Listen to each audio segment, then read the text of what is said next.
નમસ્કાર મિત્રો, અમારી એસઆરટી ગુજરાતી ચેનલમાં તમારું સ્વાગત છે। મિત્રો, અત્યારે હાલની સૌથી મોટી અને દુઃખદ ખબર સામે આવી રહી છે। હાલ થયું દુઃખદ નિધન। ત્યારે મિત્રો વાત કરવામાં આવે તો ત્યારે મિત્રો વિગતવાર વાત કરીએ તો મહાત્મા ગાંધીના પૌત્રી ત્યારે નીલમબેન યોગેન્દ્રભાઈ પરીખનું આજે નવસારી ખાતે 93 વર્ષની વયે નિધન થયું છે। તેઓ મહાત્મા ગાંધીના પૌત્ર હરિદાસ ગાંધીની પૌત્રી હતા।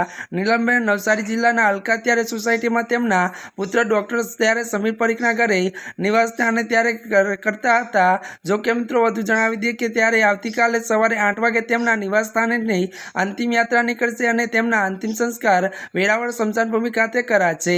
મળતી વિગતો અનુસાર વધુ મિત્રો આપને એ પણ જણાવી દઈએ કે તેઓ સાચા ગાંધીવાદી હતી અને ત્યારે તેમના પોતાનું આખું જીવન વ્યવહારમાં વિતાવ્યું હતું અને સમગ્ર જીવન દરમિયાન તેમને મહિલા કલ્યાણ અને ત્યારે માનવ કલ્યાણના કામોમાં સક્રિય યોગદાન આપ્યું હતું। ત્યારે મિત્રો આજના માટે આટલું જ। અમારી ચેનલમાં મિત્રો જો તમે નવા હોય તો અમારી ચેનલને લાઇક, શેર અને સબસ્ક્રાઈબ કરી દેજો। ધન્યવાદ।